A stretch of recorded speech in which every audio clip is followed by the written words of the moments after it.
こんばんは、はるけです。今回はセリア TOTS のティアリストになります。選手の強さを5段階で評価したものがティアリストになってるので、少しでも参考になれば嬉しいなというふうに思います。5大リーグ最後の、TOTS ということで、非常にみんなバグってます。選手たちをバグらしてきました。最後ということでね。それでは早速紹介をしていきたいなというふうに思います。こちらがですね、セリア TOTS のティアリストになってます。C と D には誰も入れてないという風なことで、非常にみんな強い、そんなリーグになってます。で、B ですね。B にはキーパーのシュテスニ、そして目標できましたロマーニョーリ、で、そしてステフェ、レッツァを、入れました。シュテスニに関してはですね、基本的にやっぱりキーパーという風なことで、なかなか評価しづらい、ポジションにはなってしまうんですけど、個人的にはすに今作、強めのキーパーかなっていう風には思いますね。フットセンチュリーの時も、そこまで弱くなかったですし、身長もある程度あって、S で来たという風なことでですね、今の環境でいくと、セリアの中では、一番強いキーパー、としては使えるかなっていう風に思いますね。あとはキックがね、そこまで高くはないだけで、他の能力っていうのは非常に素晴らしいですし、特に自分はポジショニングの、能力っていうのが大事かなっていう風には思ってて、そこも94あるっていう風な、ところがちょっと個人的には普通に期待をしたいような、キーパーにはなりますね。あと、身長195センチっていう高身長も、キーパー、としては非常に素晴らしいかなっていうのは、思いますね。で、そしてロマニョーリですね、ロマニョーリ。ロマニョーリに関してはですね、全然悪くないです。目標できた選手なんですけど、普通に悪くないですね。これだけの選手がですね、目標でゲットできるっていうのが TOTS ではあるんですけど、それでもですね、基本的に全然無課金の、選手、無課金の人でも使えるような選手になってますね。ロ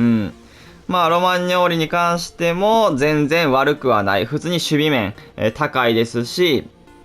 フィジカルもあってという風なところ。現環境でいくとね、守備のところももちろん強くていいんですけど、スピードのところがちょっと物足りなさっていうのがあったりするのかもしれないですけど、それでも加速タイプ長いっていうことも、ありますし、比較的そこまで気にはならないのかなという風にも、感じます。あとは視野の部分がね、59と結構低いので、そこのところはちょっと気にしないといけないかなという風なところですね。ですけどやっぱ総じて目標の選手としてゲットできるレベルとしては、普通に使えるような、選手として悪くはないかなという風に感じますね。で、そして、続いてはストレフェッツァですね。ストレフェッツァ。ストレフェッツァに関してはですね、非常にボールが持ちやすいドリブラーのような、タイプの選手になります。基本的にシュートも、上手くなりましたし、もちろん TOTS っていう風なことで、で、かつやっぱりそのスピードとかも、速いという風な選手になりますね。で、ドリブル細かくてっていう風なところ。で、冷静さの部分がね、80っていうようなところがちょっと気にはなるポイントではあるんですけど、パスもある程度出せてという風なところで、全然使用感自体はあまり悪くはない、そんな選手になってますね。ボールでもショート&リーンっていう非常にボールタッチだったりドリブルが細かい、そういう風な選手のボディタイプで、あとは身長もね、168センチっていう結構、低身長なんで、非常にやっぱ全然軽くて、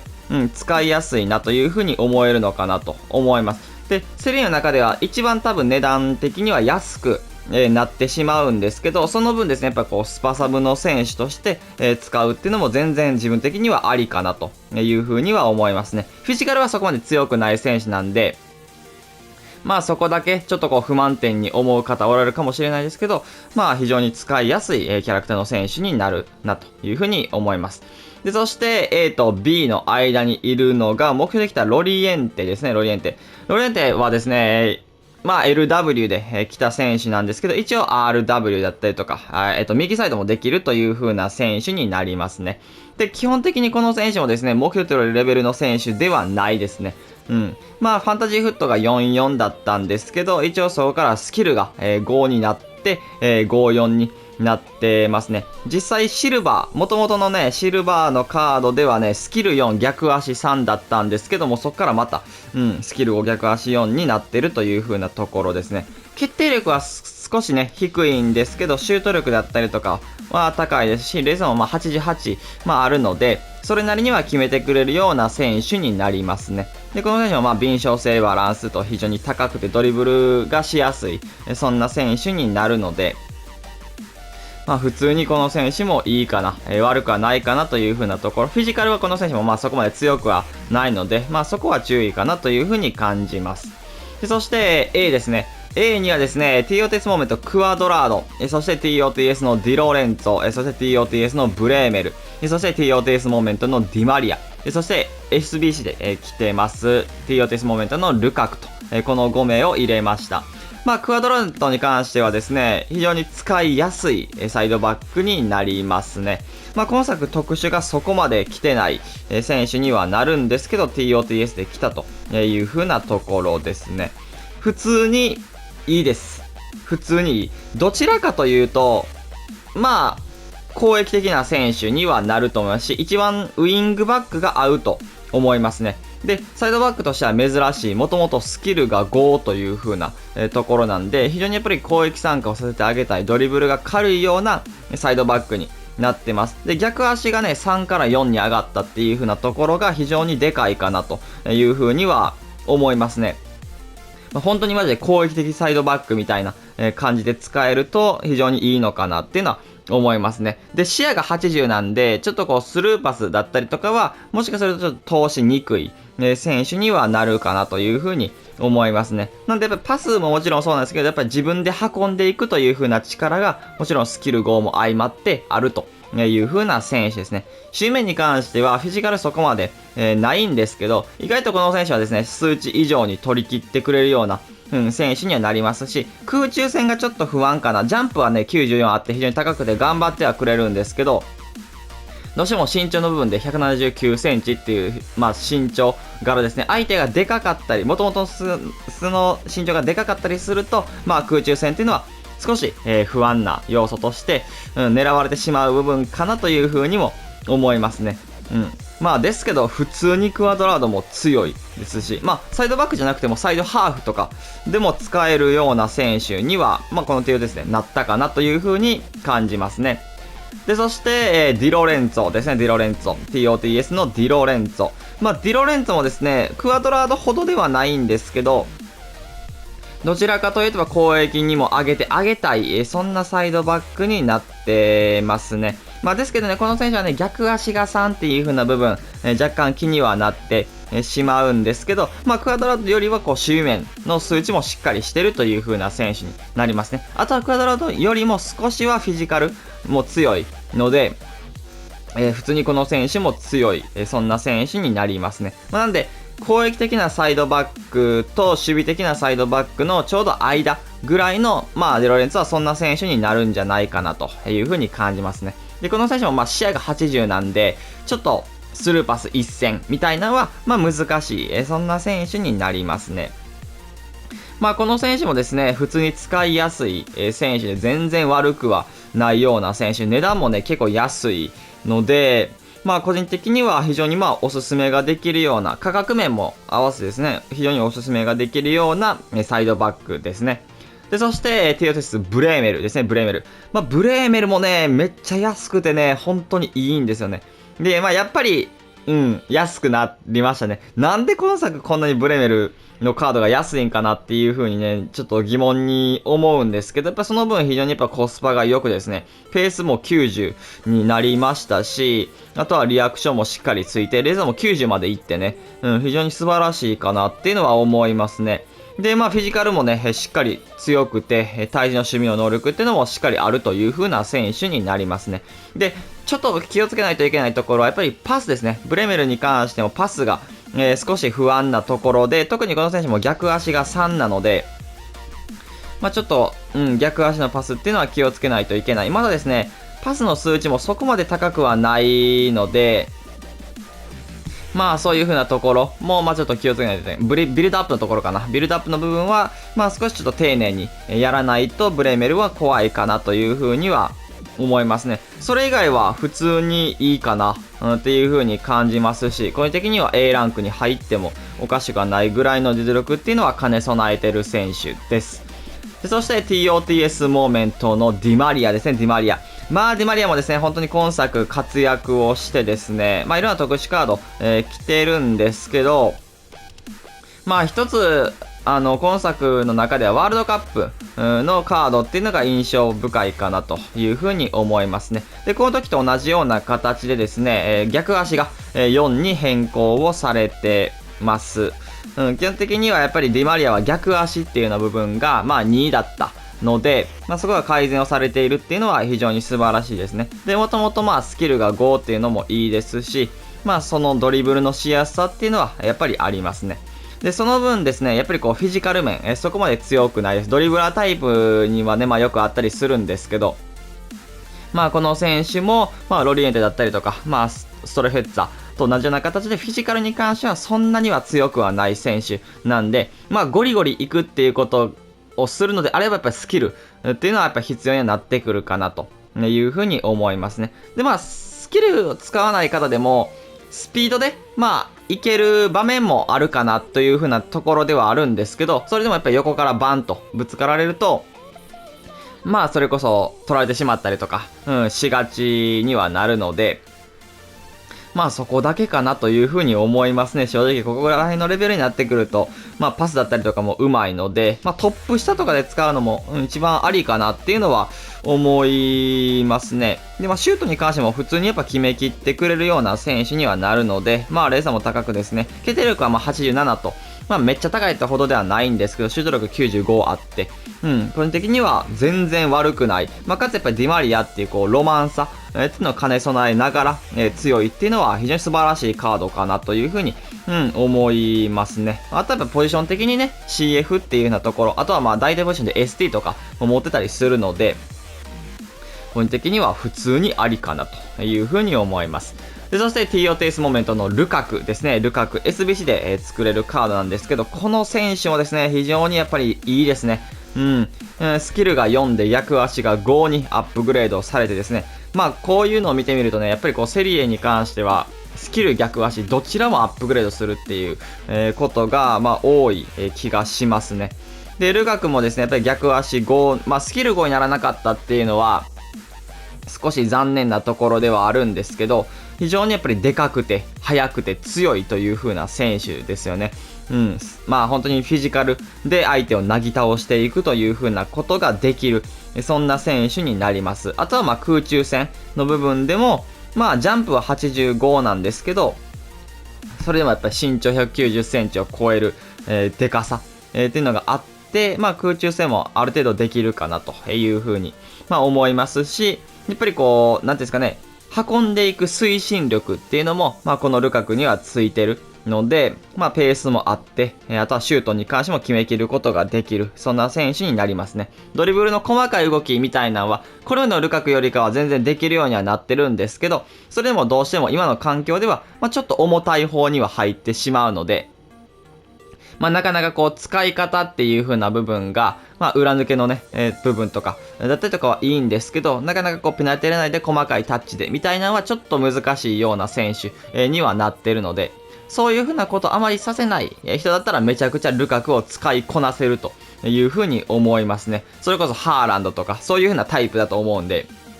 ハーランドとかケインとかみたいなタイプ、そういう風な感じで使えるとルカクはめちゃくちゃ強くなると思いますね。正直自分的には一番上のランクに上げてもおかしくはないぐらいちょっと強さが、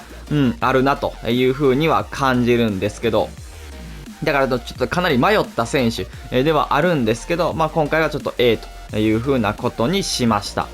で、そして S と A の間にいるのが TOTS ディバラ、そしてラウタロ・マルテンスですね。この2人、かなりこの選手たちも迷った、選手であるんですけど、ディワラに関してはもちろん4-4っていう風なことが、少し気にはなった、ポイントではありますね。正直能力に関しては全く問題はないですし、塩川に関してもですね、非常に、ドリブルが細かくですね、さらにスピードでもある程度できるように、抜けていくことができる、そんな選手になったと思いますね。で、かつやっぱりパスも、非常にうまくですね、視野が99完走しているというのもいいですし、ショートパス値も、高いということで、ラストパスは出せる。もうほんとトップ下、もう最高峰のトップ下の選手だなという風には感じますね。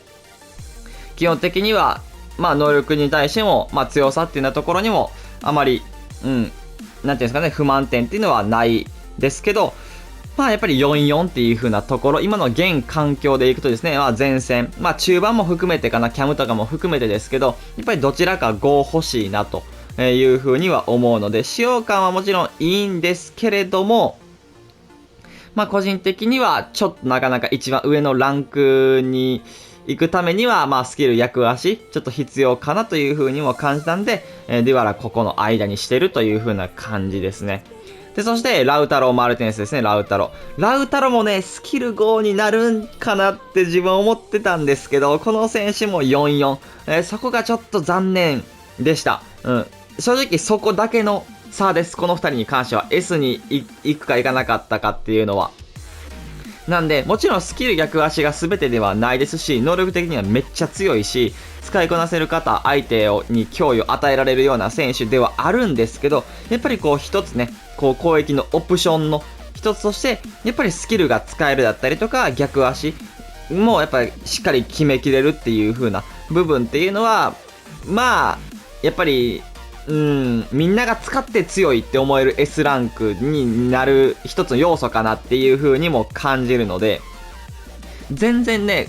前線が4-4の選手でいいっていう方はめっちゃ強いですし、普通に使いこなせると思うんですけど、本当に一つのオプションとして、プラスアルファとして、やっぱりスキル逆足が使えてたら、非常に良かったのかなっていうのは思いますね。特にやっぱラウタロなんかは、シュートはめっちゃうまいし、レーザーも高くて非常にいいので、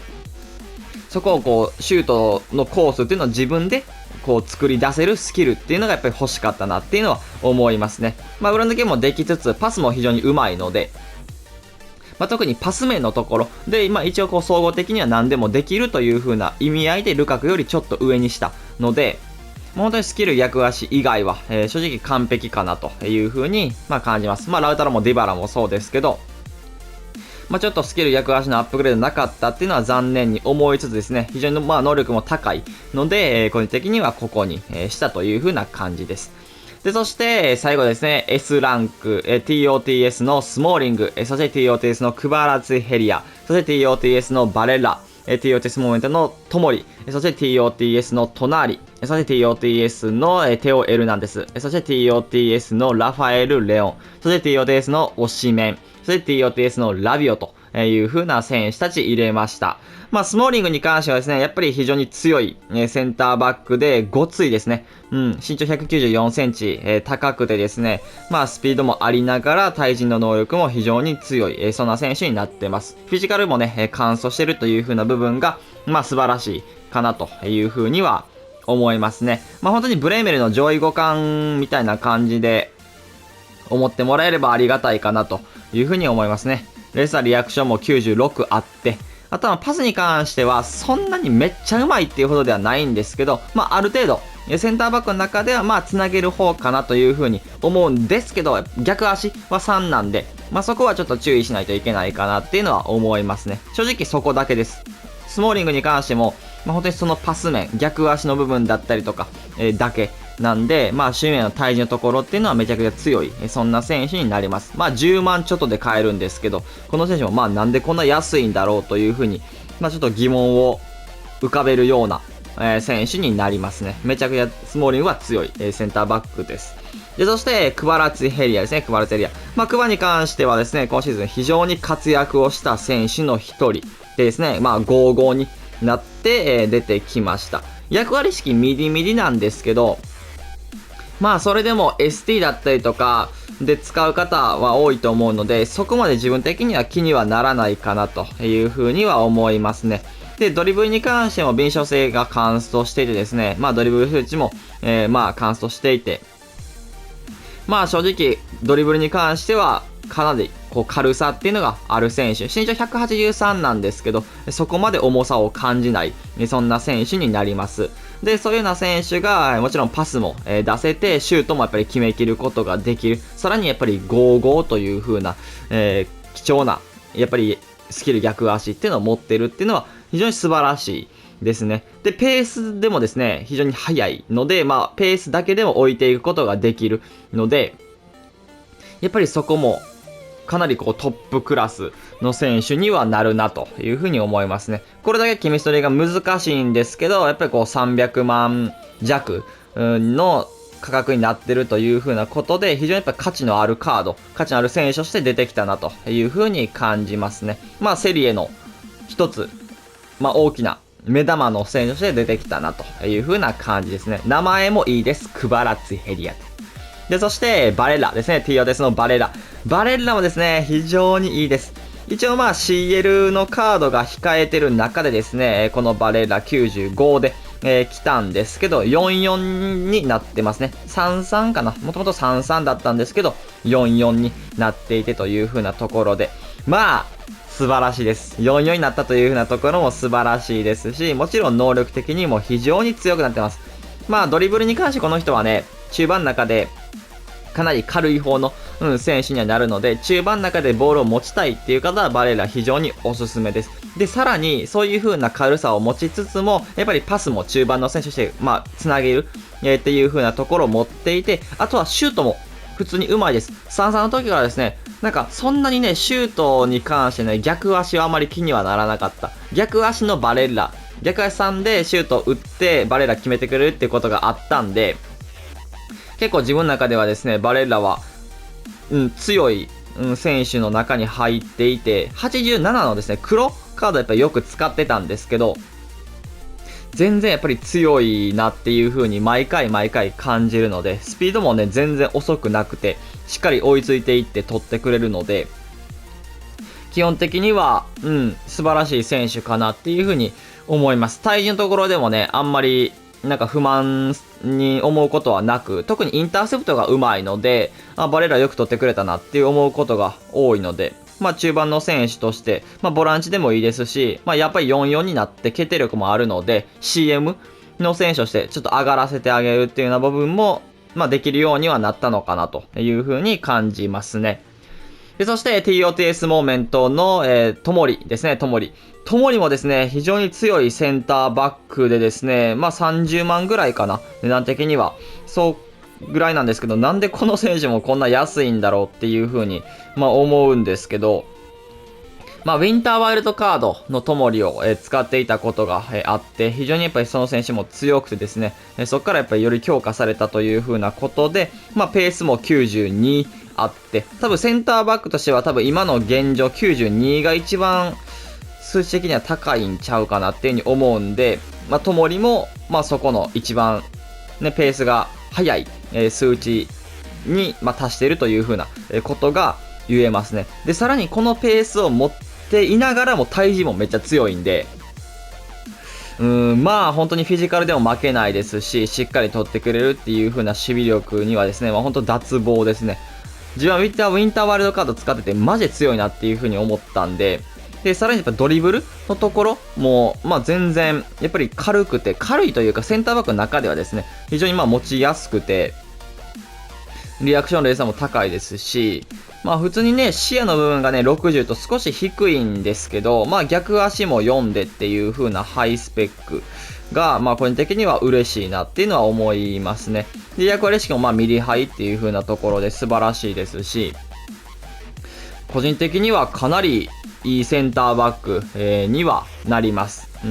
普通にともりで全然余裕で守れると思いますし、まあ、トップクラスのセンターバックがまた1人、増えたなという風に感じます。で、そして TOTS 隣ですね、隣。まあ、隣に関してもですね、めちゃくちゃ安いんですけど、個人的には、一番上のランクに値する、実力っていうのはある選手になりますね。で、この選手もですね、44かなになりました。まあ、もともとですね、スキルが3で、逆足が4だった選手なんですけど、スキルの方が上がって、まあ、バレラ同様、44になりました。で、この選手も、シュートも打てるようになりましたし、ドリブル自体はですね、正直、全然重くない。ですけど、バレッラと比べてしまうとちょっと重いかなっていうぐらい。ですけど、まあ全然扱えるレベルのドリブル能力を、まあしつつですね、パスもうまいという風なところ。あとはまあ対人のところですよね。フィジカルで負けない、この選手も負けないですし、しっかりこう体を入れて取ってくれるっていう風なところが、まあ魅力になります。バレラと比べると、どちらかというと少し、下、もうほんと CDM、ボランチっていう風な役割が一番合うとは思いますけど、この選手も全然上げても大丈夫なくらいやっぱり強く、なったかなという風に感じますね。まあ、ペースも90あって、非常にまあ速さを感じつつですね、いろんなことができる、そんな CDM、まあ隣、そんな選手になってますね。非常に隣も素晴らしいです。安さ、なんでこんなに安いのか、まあ、価格以上に強さを感じる選手です。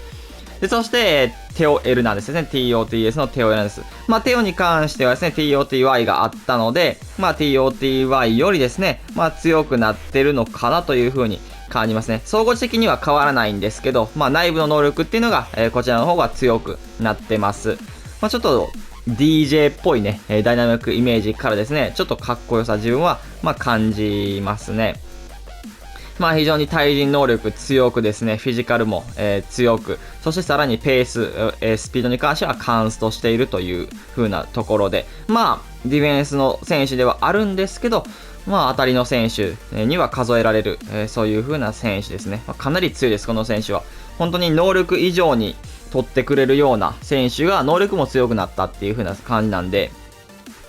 まあドリブルに関してはめちゃくちゃ細かいっていう風なほどではないんですけど、やっぱりスピードを生かした推進力を持ってるので、まあサイドバックからぐんぐん運んでいけるという風な力があるという風な選手ですね。どちらかというと守備戦にはなってしまうと思います。同じサイドバックのクアドラだったりとかとはまたちょっと違ったタイプにはなるんで、どちらかというと守備戦なんですけど、その守備戦の選手が運んでいく推進力もあるみたいな感じの選手にはなるので、まあ、守備が、おそらくメインにはなってくる、そんな選手ですね。まあ、Y 使った時もめちゃくちゃ強かったので、個人的には TOTS も最強クラスかなというふうに感じます。で、そして、ラファエル・レオンですね。ラファエル・レオン。まあ、レオンに関してはですね、スキルが5に変更をされたという風な、選手になりますね。まあ、値段もかなり高い、前線の選手で、この選手もペースがカンストしてて、あとは決定力も非常に高くですね、レーザーも高いという風な選手ですね。で、さらにそういう風な選手がパスも出せるようになっているという風な、ところで、まあ、本当に止められない、選手になったなと。いう風に感じますね。あとはフィジカルもね、97あって、身長も188センチかな。結構高くて、まあ、でかくて、速くて、強い選手がスキルも、使えるようになったという風な、本当に凶悪な、カード、まあ、選手として出てきたかなという風に思いますね。かなり、この選手は強い、カード。まあ、分かってたことであるんですけどね。まあ、過去作を見てみると、まあ、レオンのスキル5っていうのは出てきたことがあったので、まあその中でもやっぱり強かった、選手にはなるので、まあその再来というか、まあよりこうアップデートされた、選手にはなるなというふうに感じますね。で、そして TOTS の推しメンです。推しメン。推しメンに関してはですね、まあこの選手もスキル逆足が上がってます。スキルが4で逆足が5ですね。まあ自分が思っていたような、スキル逆足になってですね、この選手ももともとスキルが3で、逆足が4だったので、まあどちらも1ずつ上がっているという風なところですね。まあ魔改造された推しメンということで、スキル5はないんですけど、やっぱり理不尽さっていうのはどうしても感じるカードかと思いますね。ペースがカンストしてますし、あとはフィジカルも、非常に強いので、まあよりやっぱりね、こうでかくて速いっていう風なところが活かされるようになった、選手になりますね。で、シュートに関してもですね、決定力99カンストしていて、シュート力も98あって、さらにレースダウンも95あるということ。で、そして逆足も5なんで、非常にこう決めきる力っていうのは、強い、高い、そんな選手になってますね。決定率っていうのはかなり高い、選手ですね。で、本当にボディタイプもハイアベレージプラスっていう、本当にでかい、強い、フィジカルが強い、そういう風な選手になるので、裏抜け、ハーランドとか、そういう風なレベルの選手、理不尽さっていうのはやっぱり伴ってくるかなと。いう風に思いますし、あとはドリブルの敏捷性ですね。敏捷性も94あるので、そんなにね、重さっていうのは感じないタイプだと思います。それこそコロムアニだったりとかと同じような感じで、でかいし、もちろんこう、それ以上に推しメンの方がね、フィジカルとかは強いんですけど、そういう風な選手が、ある程度は持てるような選手になってるという風なところも、やっぱり、非常にやっぱ理不尽ですよね。強いのに軽いっていう。軽いというか、全然扱えるレベルになってるっていう風な、ところが、ちょっと、やっぱそういう風なところがスキル4ではあるんですけど、いろんなこう、プラスの要素がでかすぎるという、ことで、個人的には一番上のランクに、したという風な感じになります。推し面もですね、値段も、高い。ケミが難しいのにですね、やっぱり300万を超えているという風な、ところで非常に価値あるカードで、かなりセリエ A の中でトップクラス、目玉の選手、だなという風に思います。で、そして最後です。ラビオです。ラビオ TOTS のラビオ。ラビオはですね、非常に魔改造を、されていてですね、この選手33からですね、まさかのスキルが4で逆足が5まで上がってますね。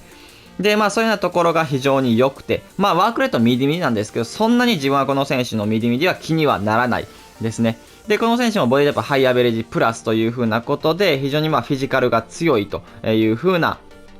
ボディタイプですね。で、フィジカル負けっていうのはこの選手もそこまでしません。身長も190超えているので、本当にでかくて、フィジカルで体重のところ、っていうのはやっぱしっかり取ってくれるような選手でですね、あとはそういう風な選手がシュートも打てるように、なってますね。で、それらトナーレだったりとかバレラ以上にですね、やっぱりこうそこのフィジカルで、相手を、なんていうんですかね、本当抑えつけるっていう風なことが、できるので、本当にフリットとか、そういう風なレベルの選手にはなってきますね。身長が190超えてる中で、攻守にわたって、動けるっていう風な選手にはなるので、同ランクではあるんですけど、セリエの中盤の中ではかなりトップクラス、一番強いと言っていいほどの、レベルの選手にはなるかなというふうに思いますね。その分やっぱりドリブルに関してはもちろん、トナーリとか、バレラよりかは、持ちやすさっていうのはそこまで、ない選手ではあるんですけど、非常にやっぱりそこの理不尽さ、でかいからこその理不尽さっていうのは感じれるような選手にはなるので、本当にフリット、だったりとか、ビエラとかもそうですかね、本当にでかくて体重の守備もあるという風な選手、にはなるので、かなりこの人も理不尽。さらに、やっぱり逆足が5っていうところも、素晴らしいですし、シュートもですね、より決めきれるようになったという風な、ところで、めちゃくちゃ強い、そんな中盤として、出てきたなという風に思いますね。という感じで、これがセリエや TOTS のティアリストになります。本当に魔改造された選手が多く、スキル逆足ともにですね、上がった、カードがめちゃくちゃ多いと思います。多分5大リーグの中で一番多いんちゃうかな。スキル逆足どちらも上がったカードがこんなにあるっていうのは。なんでそういうようなところで、やはりバグらしてきたなという風には感じるので、今週も非常にこう楽しんでいければ嬉しいなという風に思います。それでは今回これで終わります。いいなと思ったらチャンネル登録、高評価お願いします。それでは、バイバイ。